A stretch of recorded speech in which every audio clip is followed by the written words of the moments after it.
Struggling single dad, repairs a stranger's camper. She turns out to be a famous billionaire, escaping the spotlight. If you don't help me, I'll have to sleep in my car in the middle of this storm. You do not understand. I have a little girl inside. I cannot just let a stranger stay here. The wind howled like a wounded animal outside Ben's weather-beaten house tucked deep in the Oregon woods. Rain pelted the tin roof like gunfire. Thunder cracked in the distance, each rumble closer than the last. The storm had rolled in fast, sudden, and merciless. Ben stood in the doorway, one hand gripping the wooden frame, the other shielding his eyes from the blinding rain. In front of him stood a woman, soaked from head to toe. Her long, dark coat clung to her like a second skin, her hair dripping down her cheeks. She was shaking, either from cold or desperation, or both. "I am sorry," she said again, her voice trembling. "My camper broke down right as the storm hit. I do not have anywhere else to go. Please, just until the rain stops." Ben glanced over his shoulder. The soft glow of a table lamp lit the modest interior of his home.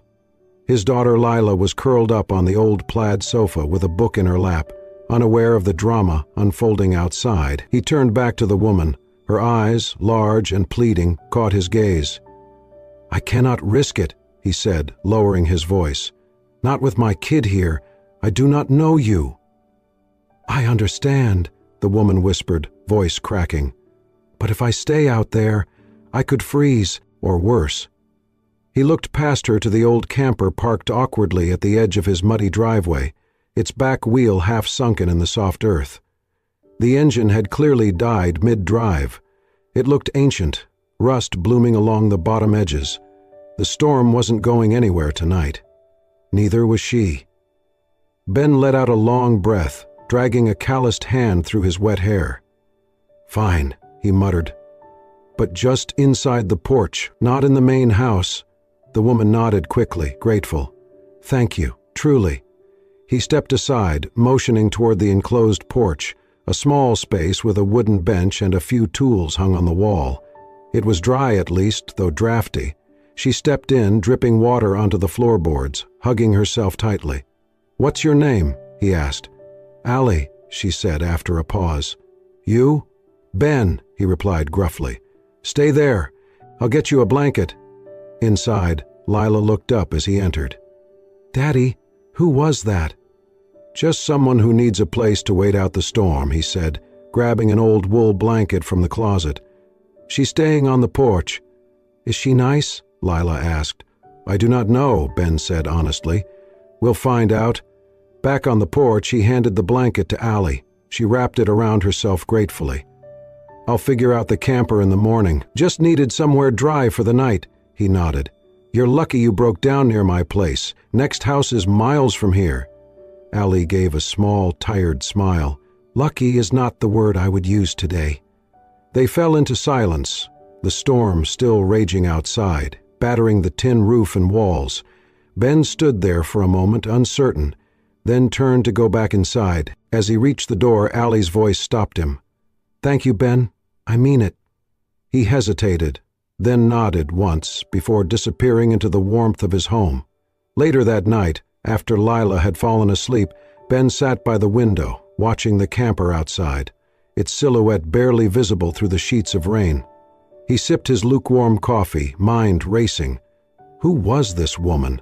What was she doing out here in the middle of nowhere? Something about her didn't add up. The next morning the storm had passed, leaving behind soggy earth and branches scattered like matchsticks. Ben stepped outside and found Allie already inspecting her camper, looking frustrated. "It just died," she said as he approached. Lights flickered, then the engine coughed and stopped. Ben knelt, checking the tire sunk in the mud. "You're not going anywhere anytime soon. Axle might be damaged. I can take a look." Allie hesitated. "Would that be too much trouble?"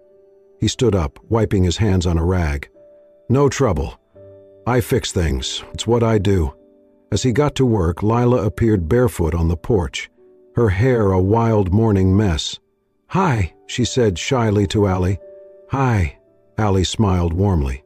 "Are you going to stay long?" Lila asked. Ben called from under the camper, "Lila!" but Allie just chuckled. Just until my camper's back on its feet." "Okay," Lila said, then added, "I think you should stay for breakfast." Ben sighed, knowing his daughter had already made up her mind. This stranger wasn't just a guest anymore, and deep down, something told him life was about to change. The morning after the storm dawned crisp and quiet, sunlight spilling through tall pines around Ben's modest cabin. Allie sat on the porch steps, sipping from a chipped mug. Her coat, now dry, was folded beside her. "So," Ben said, wiping his hands on a dish towel as he stepped outside, "what brings someone like you out here? Middle of nowhere, busted camper, no phone?" Allie smiled faintly. "I guess I'm looking for something." "Like what?" She shrugged. "Peace, a little silence. I needed to get away from everything." Ben studied her. "People don't usually leave everything behind unless everything's burning down." Her eyes met his. Maybe it was. There was a weight in her stillness, something familiar. Not fear, not calm, but the quiet that follows after something shatters. "You can call me Allie," she added. "Short for Alexa, but no one's called me that in a while." Inside, Lila set the table for breakfast. The small house smelled of eggs and toast, filled with the warmth of mismatched furniture and hand-drawn pictures taped to the walls. Allie moved easily in the kitchen, flipping eggs with practiced care. She hummed as she worked, and Lila, watching her, grinned. "You're like a kitchen ninja," the girl said. Allie laughed. "That's the best compliment I've had in a long time." Days passed, and Allie became part of their rhythm. Her camper remained parked, damaged, but no one was in a rush to move it. She swept the porch, helped Lila with schoolwork, and read old storybooks at night. Her voice was soothing and confident, like someone who once knew how to command a room. One evening, with Lila curled in her lap beside the fire, Allie read from Charlotte's Web. Ben sipped his coffee, watching her with quiet curiosity. The way she read, the way she moved, it all felt familiar, polished, controlled. Not someone lost, but someone hiding. After Lila fell asleep, they did the dishes together. "She's a good kid," Allie said, glancing toward the hallway. "She is," Ben replied, "like her mom. Your wife? Gone, car accident. It's just been the two of us since Lila was 2. "I'm sorry," Allie said gently. Ben nodded. "We get by. Lila barely remembers her. I try to keep her alive in stories." They stood in silence for a moment. Then Allie said, "It's hard raising a child alone." Ben looked at her. "You talk like you know." "I've seen it," she said quietly, "up close." He narrowed his eyes. "You say a lot of things like that. Vague, careful. Maybe I'm just careful by nature." Ben didn't press further, but something about her answers kept gnawing at him. That night, he sat outside, flashlight in hand, inspecting the camper. The axle was badly damaged, fixable, but not quickly. Allie stepped out, wrapped in the same old blanket. "How's it looking?" she asked. "Like you're not going anywhere for a while, unless you want a tow." She shook her head. "No, I'd rather stay." Ben looked at her. "You really don't carry a phone?" "Technology complicates things, so do secrets." She didn't flinch. "I'm not here to hurt anyone." "I didn't say you were," he replied. "I'm just wondering what kind of traveler reads like a professor, cooks like a chef, and talks like a CO. For a heartbeat, Allie looked shaken, but then her expression softened. "Maybe I used to be someone else." She turned and walked quietly back inside. Ben stayed where he was, watching the camper gleam under the moonlight. One thing was certain, she wasn't just a lost traveler. She was running from something, and whatever it wasn't over yet. Ben stood in the fading afternoon light, hunched over the camper's engine, with grease staining his hands and sweat clinging to his neck. The old machine groaned in protest as he tightened a bolt and reached for another tool. Allie sat nearby on the porch steps, sipping tea and watching him silently. "You used to do this for a living?" she asked. He chuckled dryly. "Not exactly. I studied engineering, mechanical, had big plans once, real big." "What happened?" He glanced at her, then wiped his brow with the back of his hand. "Life happened." That night after dinner, when Lila had fallen asleep on the couch mid-story, Ben sat across from Allie at the worn kitchen table. The soft hum of the fridge was the only sound between them. The storm had passed days ago, but something heavier still lingered in the air. "She was 29, he said suddenly, voice low and rough. "My wife, Emily, brightest person I ever knew. She wanted to be a teacher. I met her in college. I was building a prototype engine, and she brought me coffee for 4 straight nights. I thought she was just being nice. Turns out she thought I was cute but too dumb to ask her out." Allie smiled gently. "Sounds like someone who knew what she wanted." "She did. We got married 2 years after graduation. I landed a junior position at an auto design firm. She got pregnant right after. We weren't planning it. Scared the hell out of me. But when Lila was born, everything just made sense." He paused, eyes drifting toward the dim hallway where Lila slept. "I thought I could handle it all. Work, family, life. Then the accident. A drunk driver ran a red light. Emily was on her way home from her first day back at work. Lila was too. Allie didn't speak, and Ben didn't need her to. I couldn't keep the job," he continued. "I tried, but Lila was too young. No support, no parents on either side. Just us. I sold the car, the tools, everything. Took on handyman gigs, construction, odd jobs, anything to keep food on the table." "And her asthma?" Allie asked gently. He nodded. "Started when she was 4. It's not the worst case, but bad enough that we need medication year-round. Inhalers, doctor visits. Those bills add up fast." Allie leaned back, staring at the chipped surface of the table. "And yet you're fixing my camper, free of charge." Ben shrugged. "I can't take your money, not when you're stuck out here. Just keep Lila company while I'm working. That's more than enough." Over the next few days, that's exactly what Allie did. She took Lila on short walks, painted with her in the backyard, and made up bedtime stories featuring dragons who baked cupcakes and kittens that ruled kingdoms. Ben would return home in the evenings covered in dust, worn to the bone, but always greeted with laughter from the porch. One night, close to midnight, Allie walked into the kitchen for a glass of water and froze in place. The light over the table was dim, casting a soft golden glow across the room. Ben was still awake, hunched over a small table in the corner with blueprints spread around him. He was sketching something, metal parts, measurements, fluid schematics. She stepped closer, her voice hushed. "What is that?" Ben startled but relaxed when he saw her. "Nothing, just an old design." "You're still drawing engines?" He nodded, a bit embarrassed. "It's a habit, helps me think. This one was for a solar-powered generator I was working on back in school, before everything changed." Allie studied the lines on the paper. Precise, thoughtful, driven. "You could have been someone important in that world," she murmured. Ben gave her a look, then smiled. "I am someone important, to her. That's enough." She sat across from him, looking between the sketches and the tired lines under his eyes. "You haven't slept," she said. "I'll sleep when it's fixed." Allie reached out, touched the corner of the paper. "You're building more than engines, you know." Ben met her eyes. There was something quiet and unspoken between them in that moment, something deeper than shared space or mutual respect. It was understanding, recognition.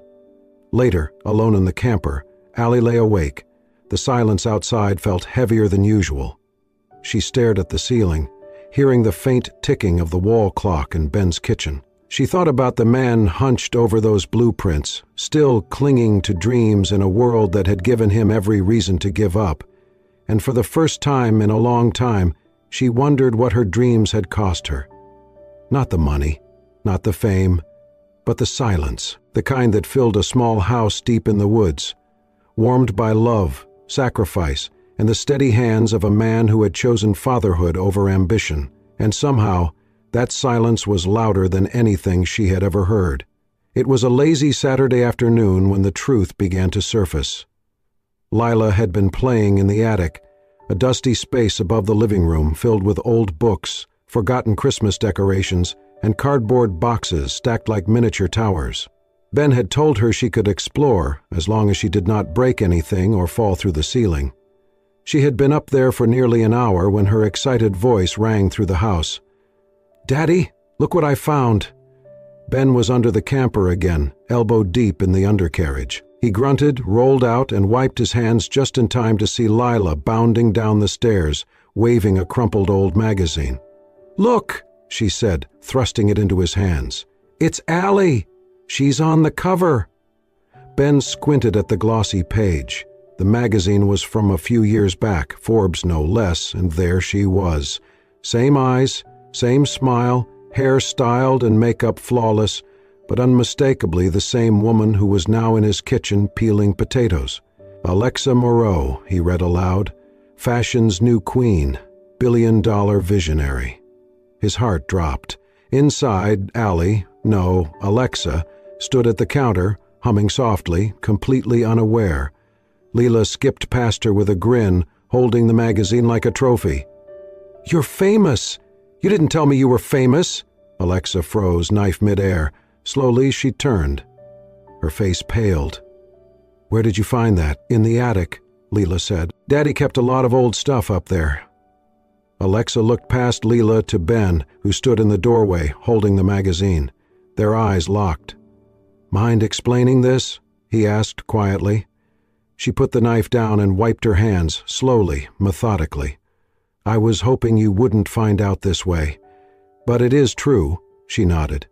"Yes, my full name is Alexa Moreau." Ben walked in, set the magazine on the table. "You want to tell me how someone like you ends up here, in my driveway, hiding behind a fake name and a broken camper?" Alexa sat down, visibly deflated. She looked tired, no, more than tired. She looked like someone who had run for a very long time and finally knew she could not outrun what she carried. "I started a fashion company when I was 26, she said, "from my apartment. I was broke, obsessed, determined. Within 10 years it grew into a global brand. Stores in Paris, Milan, New York. I was on covers, at galas, interviewed by everyone from Vogue to CNN. People called me a genius." Ben folded his arms, listening. "But while I was building the empire, I lost everything else. I trusted the wrong people. My CFO, he was also my cousin. We grew up like siblings. He siphoned millions from the company. When I found out, he claimed I knew about it. The board panicked. Investors fled. Lawsuits started flying." She paused, her voice cracking. "Overnight, everything I built turned into a war zone. My face was on every screen. Headlines like fashion fraud or fallen icon. It did not matter that I was innocent. I was the headline." Lila sat quietly now, her earlier excitement fading. "So, I disappeared," Alexa said. "Sold what I could, took what was left and drove. No destination. Just needed to remember who I was when none of the cameras were pointed at me." Ben was quiet for a long moment. Then he asked, "Why not tell the truth from the start? Would you have let me stay if I told you I was a billionaire in hiding?" He opened his mouth to speak, then closed it. No answer came. "I didn't come here to manipulate anyone," she said. "I wasn't planning anything. I saw your house from the road. Something about it felt safe, real, and I needed that more than anything." Ben pulled out a chair across from her and sat. His voice was softer now.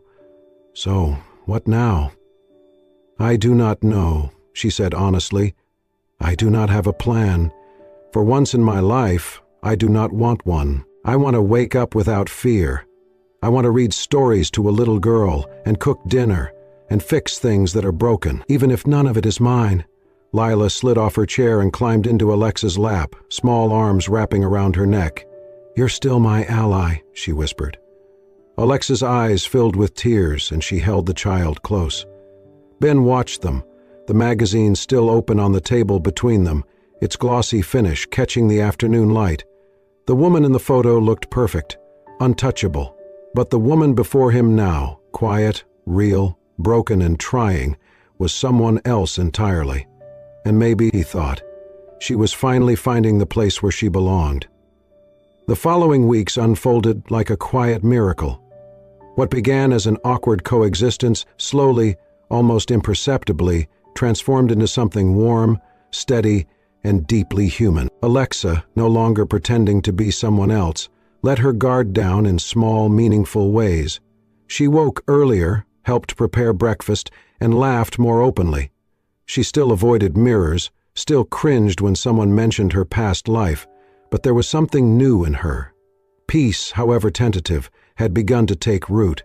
Each morning, she and Lila would water the small garden out back, a patch of land Ben had carved out from the wilderness, with more hope than horticulture. Tomatoes, cucumbers, a stubborn row of carrots.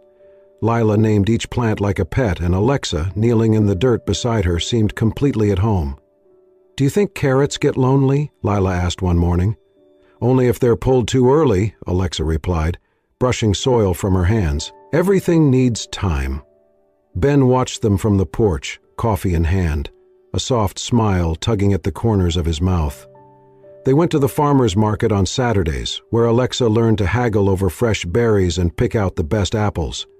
She made pies with Lila, folding the dough with delicate precision that came from years of haute cuisine, though she laughed when they came out too runny or too crispy. "Not every dish has to be perfect," she said. "That's a new lesson for me."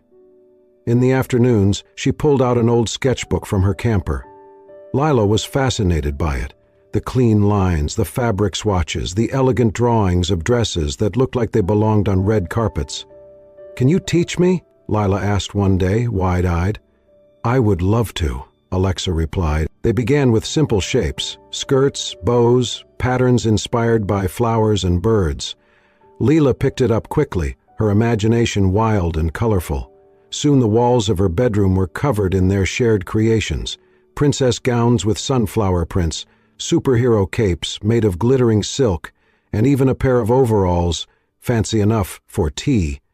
Ben came home one evening to find the living room turned into a makeshift runway. Lila strutted down the hallway in a tutu made from old curtains, while Alexa narrated like a Paris fashion show commentator. He laughed until tears welled in his eyes. That night, over dinner, Alexa looked up and said, "You know, I think I forgot what this felt like." "What?" Ben asked. "This," she said, gesturing to the table, to the clinking of forks, to Lila's messy ponytail. "Normal, loved, needed." Ben's gaze held hers. "You are needed. You always were." She blinked quickly, then smiled. "I think I used to believe I had to be everything to everyone, but here, with you two, I can just be." They spent evenings around the fire pit, roasting marshmallows. Alexa taught Lila how to tie a scarf 6 different ways. Lila taught Alexa how to whistle through a blade of grass. Ben taught them both how to patch a roof leak using duct tape and prayer. One quiet Sunday morning, Ben found Alexa sitting on the back steps, barefoot in the dew-covered grass, holding her sketchbook. She had drawn a small cabin, something simple, with wide windows and a big porch.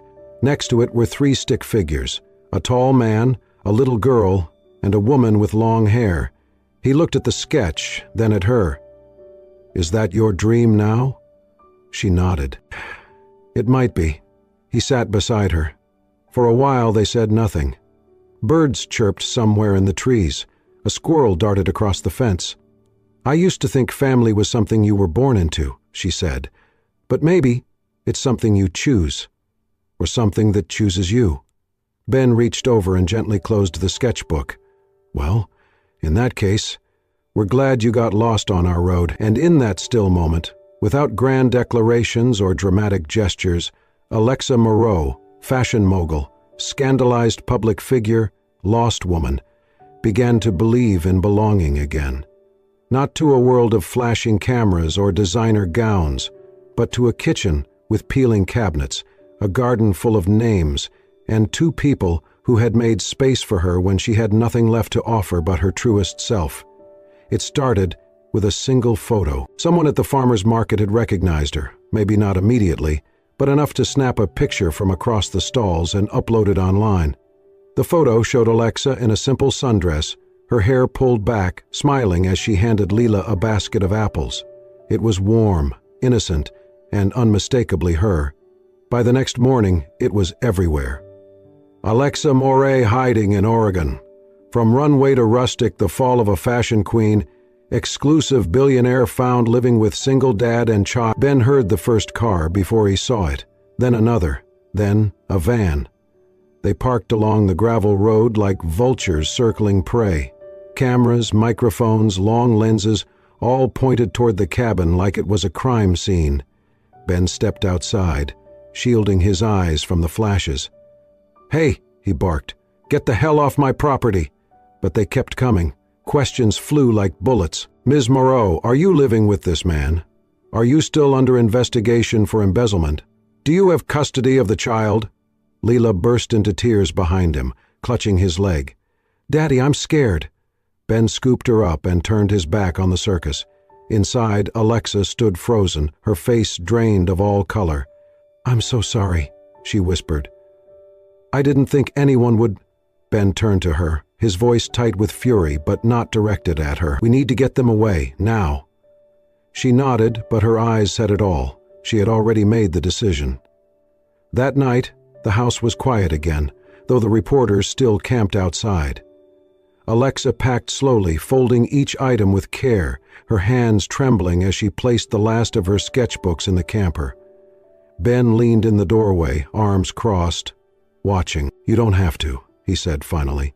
"Yes, I do," she replied. "You didn't ask me to go, and I'll never forget that. But I know what this is doing to Lila, to you.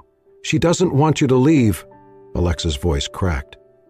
"Neither do I." As she stepped outside, camper keys in hand, she stopped in her tracks. Lila was standing at the bottom of the porch steps in her pajamas, tears shining in her eyes. "Where are you going?" she asked, her voice breaking. Alexa crouched down. "Sweetheart, there are too many cameras, too many people asking questions. I don't want you to be afraid." Lila threw her arms around her. "I'm not afraid if you're here." Alexa held her close, heartbreaking. "You're so brave and so kind, but I have to protect you now." "You don't have to be famous," Lila sobbed. "I don't need a famous mom, I just need you."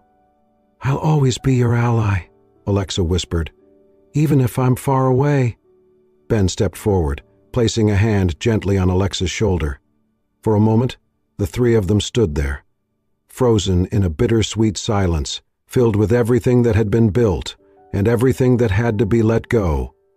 Just before dawn, the camper rolled slowly down the gravel drive. Alexa looked in the rearview mirror, eyes blurry with tears, as the little cabin faded into the mist. She parked a few miles out, hidden beneath a stand of pines, and stepped outside. The morning air was cold and sharp. She leaned against the camper, pressing a hand to her chest, and let herself cry, not for what she had lost, but for what she had finally learned to love. For the first time in her life, Alexa Moreau wasn't thinking about headlines, legacy, or redemption. She was thinking about a little girl in mismatched pajamas, a man with grease on his hands and goodness in his bones, and the quiet kind of love that asked for nothing but gave everything. And in the silence that followed, Alexa made a promise to herself. This time, she would come back, not to reclaim her name, but to give something better in return, not because the world expected it, but because love demanded it. The lights in the studio were blinding, the air too cold, the silence too heavy. Yet Alexa stood tall, her back straight, her hands calm, her face bare of makeup for the first time in a public appearance. Across from her, the interviewer, one of the most respected voices in American media, waited as the countdown ticked to 0. 3, 2, 1. We're live.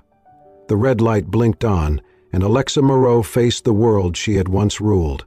"Thank you for being here, Alexa," the host said gently. "Thank you for having me," she replied, voice steady but soft. The questions came slowly at first, where she had been, why she had vanished, what had really happened behind the boardroom doors. Alexa answered each with a vulnerability that stunned viewers. "I was betrayed by people I loved, people I trusted," she said, "and I made the mistake of believing that being powerful meant being untouchable. I was wrong. I was very wrong." The host leaned in. "Where did you go?" She paused for a long moment. "I found a road I wasn't supposed to be on, got lost, broke down. and ended up at the home of a man who had nothing and somehow gave me everything. The cameras captured her every word, every pause filled with emotion. He and his daughter, they live simply, but they live honestly. They showed me love without condition, kindness without expectation.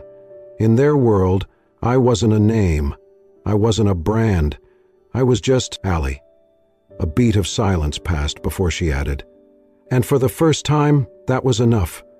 The host looked genuinely moved. "Are you going back to the fashion world?" "No," Alexa said without hesitation.